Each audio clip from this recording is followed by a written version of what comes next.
This is the Cool Photo Tools Podcast, episode number 55, February 22nd, 2016.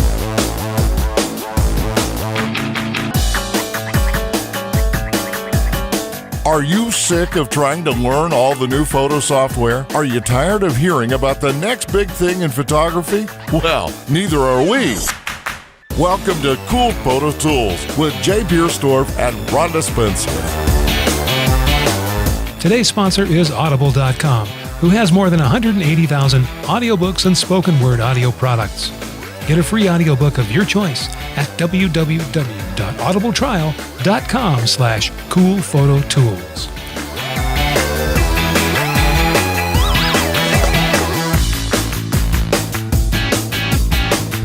Good morning, cool heads, and welcome to another exciting episode of This Week in Bowling. Cool Photo Tools. Had you going there for a minute, didn't I? I was surprised. Yeah. And joining us here in the studio is Jay Pierstorff. I still haven't got this switcher down yet. Joining us here in the studio is Rhonda Spencer. Yay! Yay! Here I am. All the way from North Carolina. Just flew in this morning. No, I'm kidding. Yeah. Northern Tucson.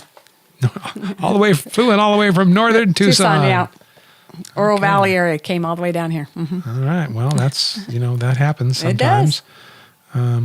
Yeah, what can I say? Well, it's almost an hour drive. Yeah. Yep. It is. I know. So Tucson is urban sprawl for you people who don't know about Tucson. We have one small freeway that goes across town and all the rest is side streets. And traffic. A lot of traffic. Lots of traffic at this time of year. Because we have all these things that are going on. We have snowbirds. We do. Which are like, they're not really birds, they're people. Mm-hmm. People. Oh, here we go again. Oh. No. Anyway, they're people. And they are escaping the snow.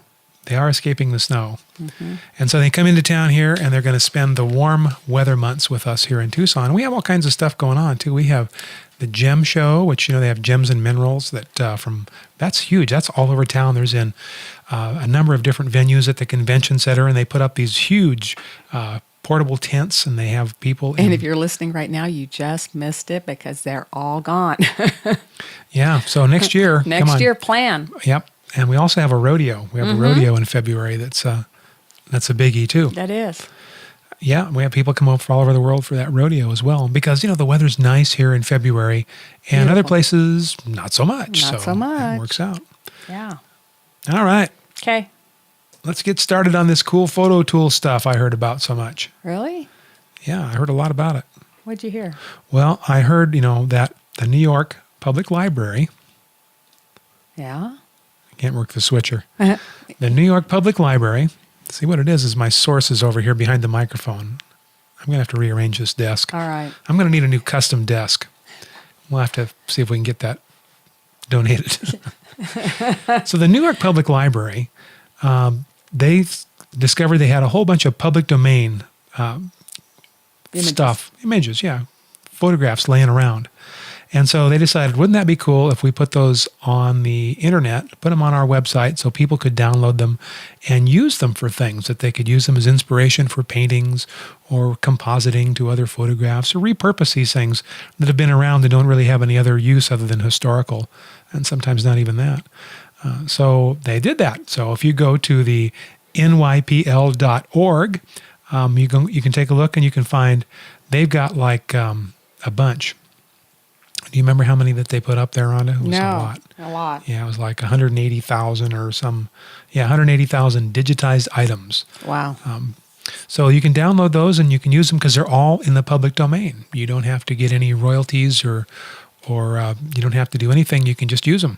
So that's pretty cool. That's very cool. Yeah, so that's, we need more, the public domain, the laws changed on this and nothing has been moved into the public domain since like 1942. So, wow. Yeah. So this is some old stuff, but there's a lot of controversy about that because there's a lot of stuff that goes into nobody cares anymore. There's no money to be made on it. and maybe it was copyrighted 30 years ago, 40, 50 years ago, and nobody cares anymore. They can't even find the original copyright holder. And so those kind of things, could be put into the public domain, but not with our current law situation. They can't. So maybe we need a little polishing up on that public domain thing. Anyway, don't get me started. Okay. What's on your list? Okay. Let's do one of my little favorite. I tried digging out stuff that I use that I like. You just cleaned your closet out for the show, is what you're saying, I did, right? yeah. Huh?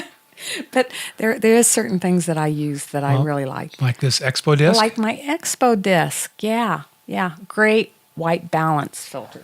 And this is on Amazon.com. We're showing their website right now. This is where I do most of my shopping is Amazon. Yeah. Amazon Prime and I are one. Yeah, I hear you. I know, because it's great. So what do you do with this What do you- Expo disco thing? Expo disco thing? So, Is it, all right. You take it to a disco? Yeah, you could if you wanted to. And you could get your white balance completely correct. Oh, okay. So this thing is like it looks like a filter that goes on the It front of does, your lens, yeah. but except it's Well, all right, kind of a so- white plasticky designed thing. Anybody who has shot people. Here we go again. Yes, and you are shooting people maybe in not the best of light. But maybe not. It was the best of light. It was the worst of light. So you end up with people with funky cast colors on their skin, which you go back into Photoshop and you try to correct. you try to correct, and it takes a lot of time, and sometimes you don't ever get it right. This saves so much processing time. So, see, it's just a little filter. So this helps you set the white balance by Within putting the this camera. on the front of your camera lens. Right. And then you put that on there. You do. And then you aim it like you were going to aim it. Right. To take a picture, and then you push the white balance adjustment on your camera. You take off your autofocus. But why? Make sure- Why would that make any difference? It though? does. It makes it seek, and then you don't get Oh, the you same. just it just wears out your battery. Right. So take It's it. going bzz, bzz, Yeah, bzz. because it doesn't have anything to focus to. I see. Because So. it's kind of it's a filter that It's looks, you know what it looks like? It looks like, those lenses that you have in front of the fluorescent lights in the kitchen. Kind of does, doesn't Yeah, it? I think we're on to where they found those. Yeah, probably. So from there, you shoot your image, and then you go into your camera settings and tell it that that's what your white balance that you want it to be. Now let me ask you a question. Yes. Do you shoot RAW? Yes, I do. Okay, which in the RAW format means that you set your camera to shoot a format that where it just takes everything from the sensor Right? and dumps it into a file. It doesn't make any determinations on it, doesn't compress it, it doesn't try to white balance it, it doesn't do anything. It just sends just a big old file. Boom. There's whatever was on the sensor. This is the digital representation of it. And so then you need to do something with that in Photoshop or some kind of a program that came with your camera. You can't just take the memory card with a RAW file on it. You can't take it down to Walmart and have a picture made. Correct. It's got to be, first it's got to be converted into a JPEG before you can, or some other format, a bitmap or something that you could have a picture made from. But a RAW file is useless until you've done something with it in a photo type program. Anyway, so back to my question. Yes. Since you're shooting a RAW file, doesn't do any color balance. So all the information is saved. There's no white balance information attributed But to the file other than where your camera's Interesting set. you say that. So if you take, and I always shoot RAW, change your white balance on your RAW file and look at it. But that just changes the preview. It just changes the preview on the... No, if you take it and you put it into Photoshop and you take each one of those, it's going to change your white balance. Yeah, but that's the preview. That's Well- not the actual file, because you can still go into the file and change the white balance all over Oh, the true. place. You don't Yes, have you to, can. Yeah, you have the availability So too. I'm just saying, if you shoot in the RAW format and you can color balance in Photoshop, maybe you don't need this. This makes it about 80 times quicker than if you're trying to get the right colors for casts for people. It just does. I shoot RAW, and So and the other thing that I found that's interesting, and I'm not going to say how we put this one to the test, is that because, especially in low light situations, they tend to be noisy. So when I shot using this and I didn't have to do any additional corrections, the noise level was more maintainable than any time. I don't know, if I have found that if you have to do corrections on a very low light situation, noise even becomes more magnified with everything that you do to it. Every time you're changing the picture, it enhances noise. I was able to shoot really an image that I wouldn't think that I would be able to pull off using this filter and not having to do a lot of corrections to it. He's like, what? Okay, so, cut it out. Cut it out. I'm telling you, it's wonderful. It's wonderful. So while you sit and talk for a minute, let me pull up an image and I'll show you what I'm talking about. Okay. Okay. Well, so essentially what you're saying is by white balancing with the Expo disc, Right. even though you don't need it for the raw file. Right. Once you have done that, then the raw file, since it's going to read the preview as a starting point, Right. or the little the thumbnail, then you're going to be there. So you won't have to spend any time white balancing the Exactly. image because you've already spent that sometime doing that with the Expo disc.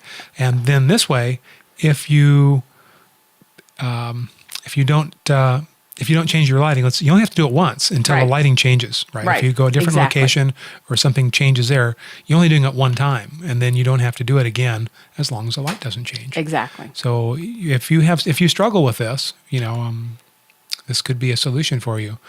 And I spent a lot of years in the photo lab judging color balance and whatnot, and I got pretty good at it. So it doesn't stump me too much to do it in Photoshop. But if you do struggle, I find sometimes, like I said, when you're in low light that is odd lighting, yeah. okay. And also when you have mixed lighting, I think it would be useful. Like you have to do available light, can't use a flash for whatever reason, and you've got a little bit of sunlight coming through this one window, and somebody's got a tungsten bulb household lamp turned on over there, and then on the ceiling right above you there are old fluorescent fixtures of which tubes are of varying ages, therefore a different color. So you have a big mix of color temperatures coming into your scene. So this would be, I would think, be helpful in that scenario. Show this picture. This I didn't have to do any real stretching on the color balance. And we're looking at the RhondaSpencerPhotography.com website. Yes. Okay. So this is shot all available light. As you see what the light is those little light trees and then some Christmas tree lighting. Yeah, so those are probably tungsten lights. Mm-hmm. Yeah. And so I didn't. And you have some daylight coming in too, because I can see kind of the blue in the front of that dress. So actually, the sun's not all the way down. Is that what I'm seeing? No, actually, it's 8:00 at night. It is dark. Yeah, but what time of year? Summertime. Okay, so yeah. still probably have a little light from Maybe. the sky. Yeah. You're getting some blue in there from someplace, so it isn't completely tungsten. So that I didn't have to do a lot of editing on that shot. Okay, so the picture that we were looking at, for those of you that are listening to the audio podcast, Rhonda has a wedding scene that she was showing where there's mixed lighting coming in. There's lights in the background. There's probably a little blueness coming in from the sky. Mostly it's pretty backlit, but you actually have some lights coming in. And they used the Expo disc to get the balance on this? I did. Okay, and that was all you had to do? That's all I did. That's a respectable color balance. I don't know. Probably couldn't do much better because there's all kinds of colors. There's all sorts of colors, yeah. That's exactly. that mixed light scene we're talking about. Okay. So, yes, for the little bit of money, it's $50. To me, like I said, it saves just a ton of time. Well, there you go. And that's what it's all about. It's about time. No, it's not time yet. No, we still have 15 minutes. Surprisingly, we're not out of time yet. Surprisingly. Okay, so I have something here. Okay. This is a website called shothotspot.com. Say that 5 times really fast. I'm not going to try. Okay. Could be something bad come out of your mouth by saying that. Well, could be. So this is a website that tries to help you find great places to take photos anywhere in the world. So the idea is that you enter a location. You can just type in a location here, like let's type in Tucson, shall we? Okay. And then we hit that, and it thinks a minute, and it comes up with a map for you. And then this map has all these different locations that you can zoom into and move around to. And these show you, and also there's a key on the right-hand side, shows you different spots like, how about Mission San Javier del Bac? And so you can go there, and then you can click on that, and then you can see pictures. These are sourced from Flickr, from a number of different places that they get them from that are labeled. So they're not really, this is all done by a bot. And then this shows you different people's pictures on things that they've taken. This goes to Flickr, for example, on this one. So it's kind of a way to... people haven't submitted their work. It's just that it's been picked off the net. Yeah, it's just been scraped, so to speak, from a bot. It's people's pictures that are posted in public. So it just helps you take a look at other things that people have done in that particular area that you're going to be. And, you can see the more places that you look at, the more bubbles there are, the more spots.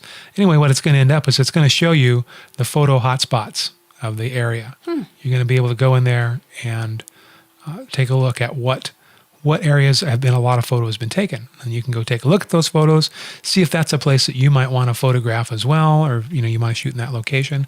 Maybe you're looking for a location, to take a model and do a photo shoot at.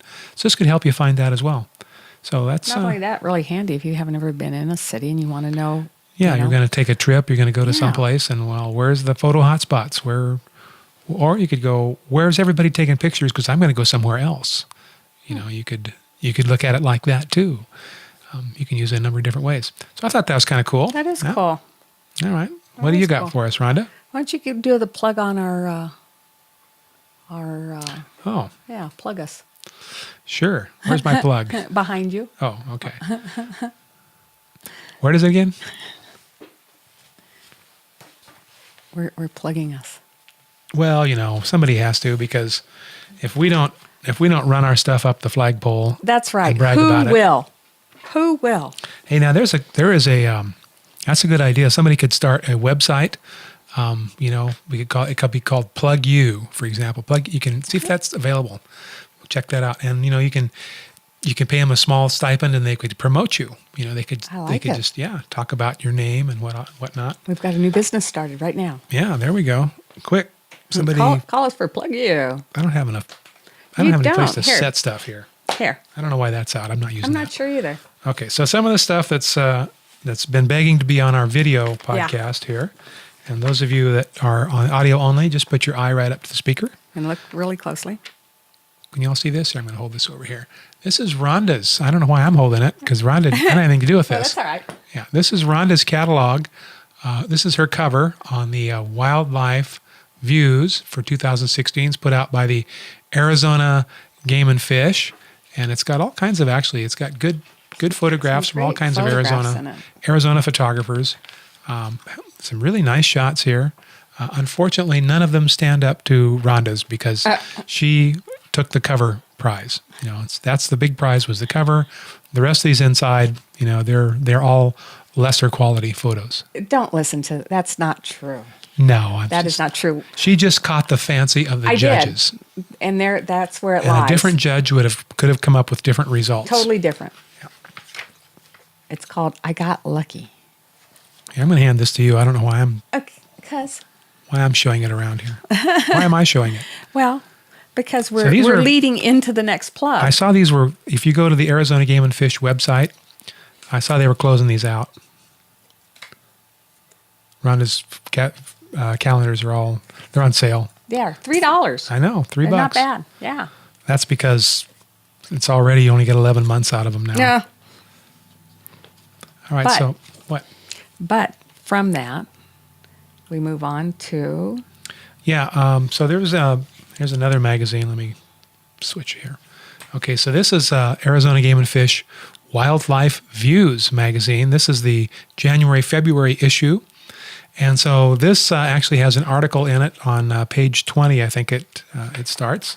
And this, they were talking about some of the pictures that were actually in the the calendar, and I don't know how they got going on this, but I guess maybe they discovered that Rhonda's picture was actually taken at the Arizona Desert Museum, Arizona-Sonora Desert Museum. So hold that up again, that picture there. So these are lowland leopard frogs. They are. I can't tell if I'm in the frame or not. Am I? Am I good? Yeah, that's okay. Pretty good. A little glare on the side there. Anyway, so so those pictures, that was taken at the Desert Museum. Now, I guess the Arizona Game and Fish are primarily stationed in Phoenix, so they didn't really know. I'm surprised they didn't know much about the Desert Museum, but we got their attention. Anyway, and so I was interviewed, and Rhonda's got a video coming out that they did of her.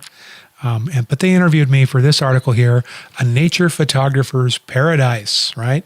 And so you can go through this, and you can see every time it says J. Piersdorf, you can take a drink, because it says it quite a bit in here. I didn't count how many times.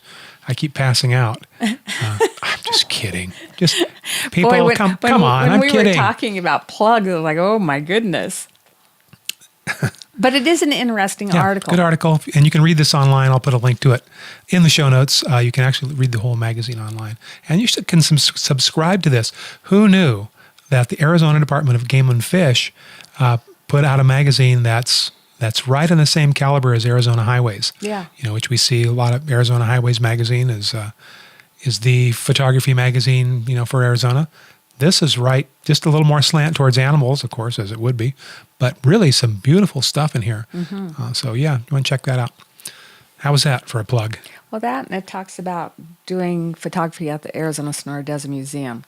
And what makes the museum, I think, different from a lot of different places is that your cameras are welcome, and it doesn't matter what kind of camera you have. Yeah, and that is what the article, was the primary thing about it was. And since I've worked there for a number of years, one of the things that I was kind of surprised at, looking back at their history, they were founded in 1952, is that they do have a ton of photography history. Almost from the get-go, they had photographers on staff, people that are interested in photography, amateur photographers. They were doing things to support photographers to make. That's my picture right there. Yeah. No, it's not me. It's a picture of a bear that I took. Yeah. Anyway, so yeah, they had really, and they still do. They have a tremendous outreach. So if you bring your camera, bring your DSLR, your good camera stuff, come to the Desert Museum, Arizona-Sonora Desert Museum in Tucson.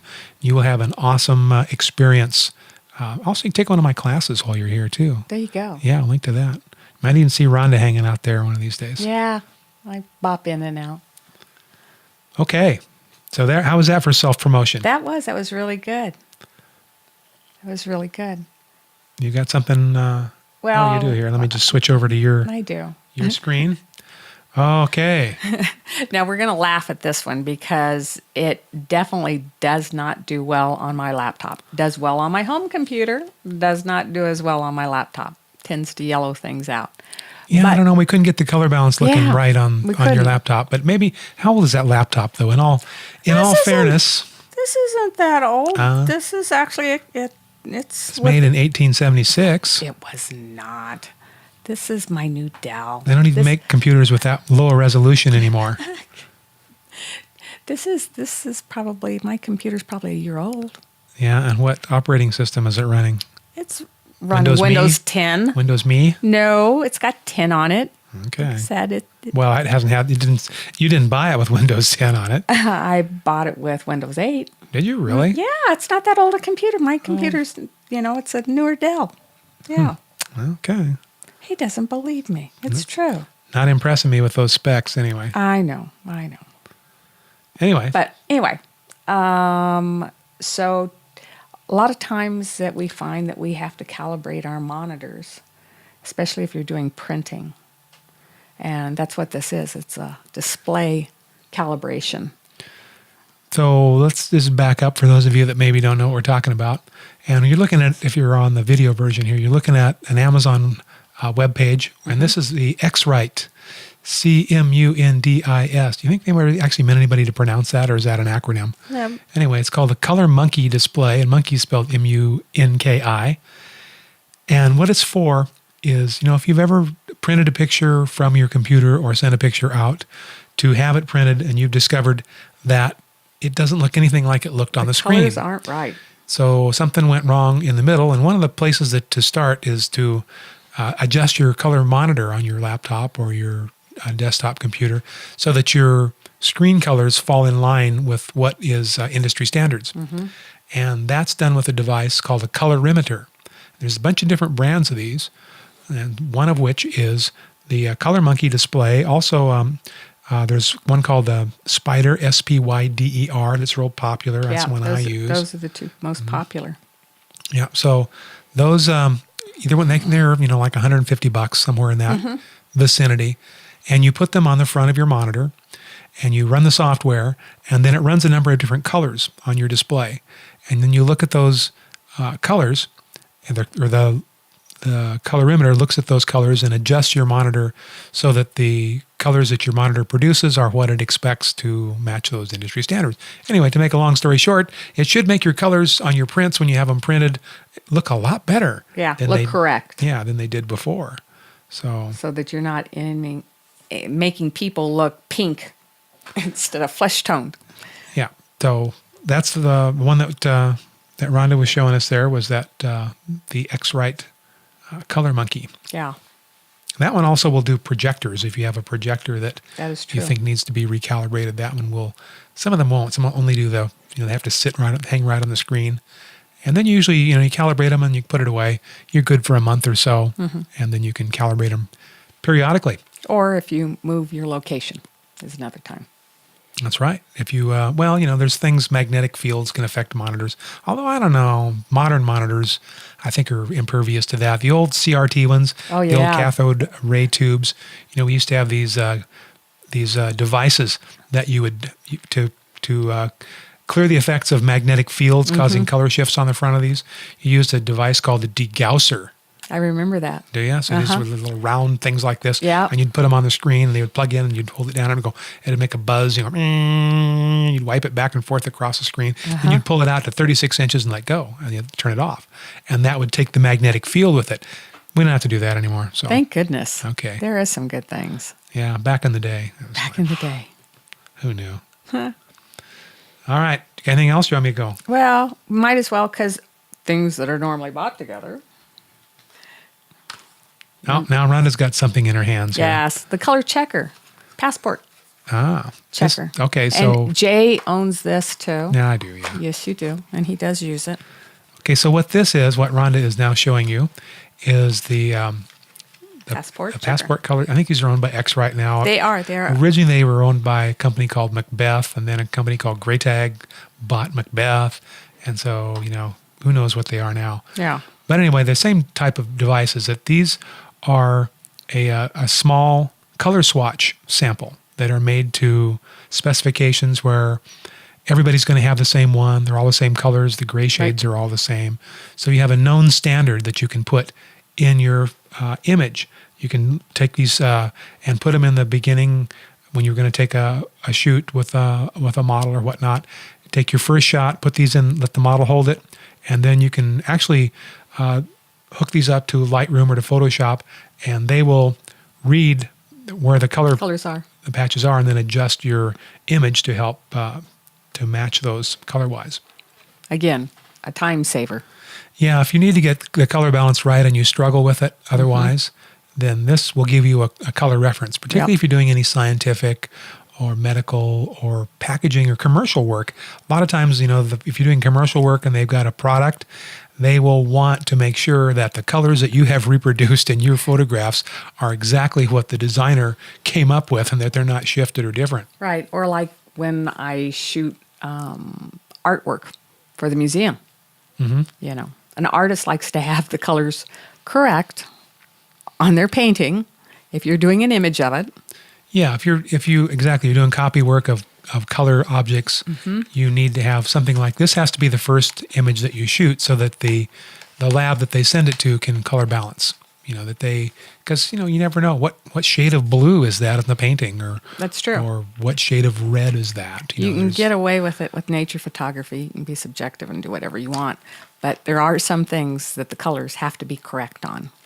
Or special effect, as far as special effect photography, it doesn't make a difference, right? We're seeing cinematic looks now where you're watching maybe The Lord of the Rings and it's a very sad scene, so they make it all blue or all green toned, So, the color balance won't really help you there because now it's being interpreted by artistic means or whatever. But if you don't do that, if you need to know what color is supposed to be there, then you're going to need that kind of reference.